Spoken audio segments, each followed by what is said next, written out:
દિલખુશ દાબેલી વાળા વર્ષો જૂના પ્રખ્યાત છે. ઘણા વર્ષ જૂની આ પેઢી છે. 40-45 વર્ષ થઈ ગયા એમને આ ફિલ્ડમાં. મારો કાર્યકાળ સમજી લો ને, મારી જિંદગી આજે આ ધંધામાં ગઈ છે. અત્યારે સારા સારા સેલિબ્રિટી કે જેને કહેવાય કે કચ્છ, મુંબઈ, કાઠિયાવાડ, મારી પાસે સમજી લો આશીષભાઈ મોદી આવી ગયા છે, તારક મહેતા વાળા, પછી ઓસમાણભાઈ મીર આવી ગયા છે, કીર્તિદાનભાઈ આવી ગયા છે, બીજા અસંખ્ય મારી પાસે આવી ગયા છે. મસાલો છે આ છે એમની મસાલા સિંગ. અને આ જે મસાલો છે એ આપણે કેટલી વાર બનાવતા આવીશું? આ દિવસમાં 2 વખત. દિવસમાં 2 વખત ફ્રેશ જ બનાવવાનો.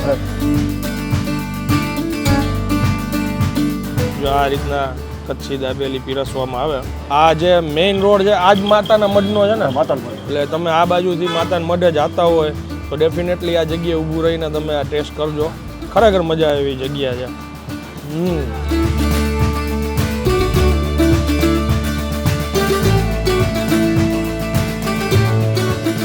તો ફરી એકવાર તમારા માટે એક નવો વિડીયો લઈને આવી ગયો છું ને. હું છું અત્યારે કચ્છની મુલાકાતે અને હું જતો હતો માતાના મઢે. અને રસ્તામાં માતાના મઢે જવા પહેલાં નખત્રાણા ગામ આવે કચ્છમાં. ત્યાં જો તમે એન્ટર થાવ એટલે બસ સ્ટેન્ડ છે, નખત્રાણાનું બસ સ્ટેન્ડ છે ને એક્ઝેક્ટ સામે દિલખુશ દાબેલીવાળા વર્ષો જૂના પ્રખ્યાત છે. સ્પેશિયલ ડબલ રોટી મતલબ કે એમની કચ્છી દાબેલી ખાવા માટે અમે ઊભા રહ્યા છીએ. સવારના 9:30 વાગે ઓપન થઈ જાય, કન્ટિન્યુ સાંજના 7 વાગ્યા સુધી આ ભાઈ હોય છે. અમે અત્યારે સ્પેશિયલી સવારના 10 વાગે એમનો નાસ્તો કરવા માટે આવ્યા છીએ. દાબેલીની જ મોજ કરવાની કચ્છમાં આવી એટલે. ઘણા વર્ષ જૂની આ પેઢી છે. 40-45 વર્ષ થઈ ગયા એમને આ ફિલ્ડમાં. અંદર જઈએ, ભાઈને મળીએ, ઓનરને મળીએ, જાણીએ કેવી રીતે કેટલા વર્ષ પહેલાં શરૂઆત કરી હતી અને પછી આગળ તમને ટેસ્ટ કરીને જણાવીએ. ચાલો શરૂ કરીએ. કેમ છો સાહેબ? મજામાં? એકદમ મજામાં. સાહેબ તમારું નામ જણાવી દો ને. મારું નામ મેહુલ પલણ. કેટલા વર્ષથી આપણે આ જગ્યાએ ચાલુ કર્યો છે 1976. ઓકે. અને કોઈને આ જગ્યાએ આવવું હોય તો લોકેશન શું કહેવાય? નખત્રાણા બસ સ્ટેશનની સામે દિલખુશ દાબેલી એટલે બધાને ખબર જ છે. જી. અને ટાઈમિંગ શું હોય છે આપણો? સવારે 9:30 થી સાંજે 7. અને વેરાયટીમાં શું શું રાખીએ? મેઇન તો આપણી દાબેલી. બાકી શું બહારવાળા હોય એટલે ભાજી કોણને હમણાં થોડો નવો સ્ટેટઅપ કર્યો. બાકી મેઇન દાબેલી. અચ્છા, ઓકે. અને શરૂઆત તમારા ફાધરે કરી હતી? ઓકે. એમાં દાબેલીમાં કઈ વેરાયટી કે એક જ ખાલી? એક જ મેઇન આપણી જે ક્વોલિટી જે રેગ્યુલર આવે દાબેલી એ જ? જે કચ્છનો મેઇન હોય ને એ કચ્છી સ્વાદ. કચ્છી સ્વાદ. ઓકે. મસાલો છે આ જે એમની મસાલા સિંગ. અને આ જે મસાલો છે એ આપણે કેટલી વાર બનાવતા આવીશું? આ દિવસમાં 2 વખત. દિવસમાં 2 વખત ફ્રેશ જ બનાવવાનો. Fresh. આ મગફળી છે મતલબ કે દાણા એ રેગ્યુલર બનાવવાનું? Daily service. રોજે રોજના જેટલા જોઈએ. અચ્છા, બધું ફ્રેશ જ બધું બને? ફ્રેશ. ઓકે. મારું નામ કિશોરભાઈ ઠક્કર. શરૂઆત મેં કરી છે નખત્રાણામાં જ્યારે ચાલુ નહોતી થઈ ત્યારે મેં શરૂઆત કરી છે 4 આના અને 8 આનાથી. બરોબર. મારો કાર્યકાળ સમજી લો ને, મારી જિંદગી આજે આ ધંધામાં ગઈ છે. એના પછી શું છે કે શરૂઆત ધીમે ધીમે મેં 25-50 રોટીથી, 75 રોટીથી, 100 રોટીથી કરી અને મારો આ સમજી લો કે કારોબાર મેં સાચવ્યો છે. બરોબર છે. અત્યારે સારા સારા સેલિબ્રિટી કે જેને કહેવાય કે કચ્છ, મુંબઈ, કાઠિયાવાડ, ઓલ ઇન્ડિયાની અંદર સારા સારા સેલિબ્રિટી, સારી પબ્લિક મતલબ કે જે વાતને જાણે છે આ નામથી વ્યક્તિઓ છે.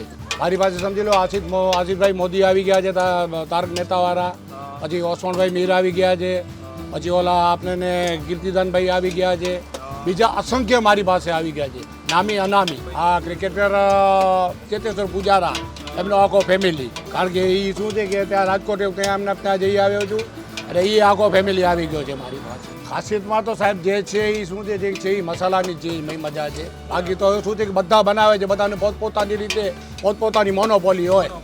મારી પોતાની આ મોનોપોલી છે અને હું શું છે મારા ક્ષેત્ર પ્રમાણે અત્યારે બનાવું. કારણ કે મારું બહુ કામ આગળ છે, એવી મારામાં એટલી તાકાત છે બનાવવાની. અહીંયા જે ચાલે છે એ પ્રમાણે મેં ડેવલપ કરેલો છે. એ કયું પાણી છે ઓલું? એ મીઠી ચટણી. મીઠી ચટણી. પછી આ લસણની? લસણ. આ મસાલો અને દાણા. અત્યારે આની કિંમત કેટલી છે? અત્યારે 15. તો હવે શું 20 કરવાના છે એમ? અત્યારે 15. ઓકે. તો જનરલી તમારા ફાધરે જ્યારે શરૂઆત કરી ત્યારે કેટલા રૂપિયાની દાબેલી? 25 પૈસા. 25 પૈસા. બીજી બ્રાન્ચ એક મુદ્રામાં નાનો ભાઈ ત્યાં છે. એમ? મુદ્રામાં કઈ જગ્યાએ? બારવી રોડ સ્વામિનારાયણ મંદિરની બાજુમાં. હા. લગભગ આ તો ભાઈ પ્લેટ આપી ઓમ કાગળમાં આપો ને લોકલ? એટલે આમ જૂની સિસ્ટમ કાગળ. તો બારવાળા માટે શું પ્લેટ રાખવી જોઈએ. જો આ રીતના કચ્છી દાબેલી પીરસવામાં આવે. આ જે મેઇન રોડ છે આજ માતાના મઢનો છે ને? માતાના મઢ.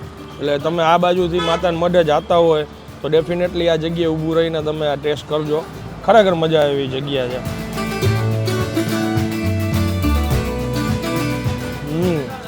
તમે ક્યાંય આમ પાર્સલ કે કંઈ મોકલતા હોય કે એવું? રાજકોટ મારી જાય રેગ્યુલર. એમ? મહિનામાં કાંઈ નહીં તો 6-7 વખત તો ફિક્સ બાંધેલી જ છે રાજકોટ. જે ગાડી નીકળે અહીંયા માતણમાં જતા હોય રિટર્ન પાર્સલ લેતા જ જાય. આ દાબેલી કદાચ પાર્સલ લઈ જાય તો કેટલી કલાક સારી રહે રાત્રે 12 સાડા 12 સુધી ખાય નથી. એમ એના ઉપરાંત આપણા કીર્તિદાન ગઢવી ઓસમાણભાઈ મેર જેટલા પણ નખત્રાણા બાજુ પ્રોગ્રામમાં નીકળે મારી પાસે શોપ કરે દાબેલી ખાતે વગર જાય નહીં એમ વર્ષોથી. કામ ભાઈનું ખરેખર બહુ સારું છે. આમ તો કચ્છમાં છે ને ગામે ગામ દાબેલી વખણાય. એ જ રીતના આજે માતાના મઠ જતા નખત્રાણામાં ભાઈની મુલાકાત લીધી. બહુ જૂનું કામ છે.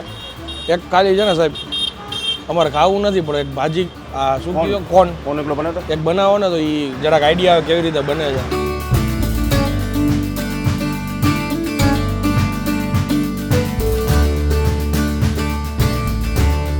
ઇન્સ્ટાગ્રામ ઉપર હિટ એન્ડ ડ્રાઈવ _ કરીને આપણું ઇન્સ્ટા પેજ છે એના માટે 2 બાઇટ લેવાઈ ગયા છે અને એકદમ ક્રિસ્પી ક્રન્ચી આ કોન છે જેની અંદર દાબેલીનો જે આ મસાલો છે એ ઉમેરવામાં આવ્યો છે. ડુંગળીને ફ્રાય કરીને મગફળીના દાણા સેવ આ બધું નાખીને આને કચ્છી કોન કહેવાય ને આમ તો. એકદમ યુનિક ટેસ્ટ છે. ભાજી કોન આ તમને ભાજી નહીં પણ કચ્છી કોન પછી એટલે ભાજી કોણ જ કહેવાય. ઓમ તમને સૌરાષ્ટ્ર બાજુ કે ગુજરાતમાં બીજા એરિયામાં આ ટેસ્ટ ન મળે. આની ક્રિસ્પીનેસ છે સાથે આ કચ્છનો ટેસ્ટ છે ફ્લેવર છે જોરદાર છે. હવે ખાવાની મજા લઉં છું દાબેલીની અને તમે જો આ બાજુથી નીકળો તો 100% આ બાજુ એકવાર વિઝિટ કરજો. વિડીયો જો તમને પસંદ આવે તો વિડીયો વધુ શેર કરી દેજો. કમેન્ટ કરીને જરૂરથી જણાવજો કે નખત્રાણા બાજુ તમે નીકળતા હોય તો આ જગ્યાએ કોણ આવેલા છો. મળીએ જલ્દીથી નેક્સ્ટ વિડીયોમાં. ત્યાં સુધી જય હિન્દ જય ભારત.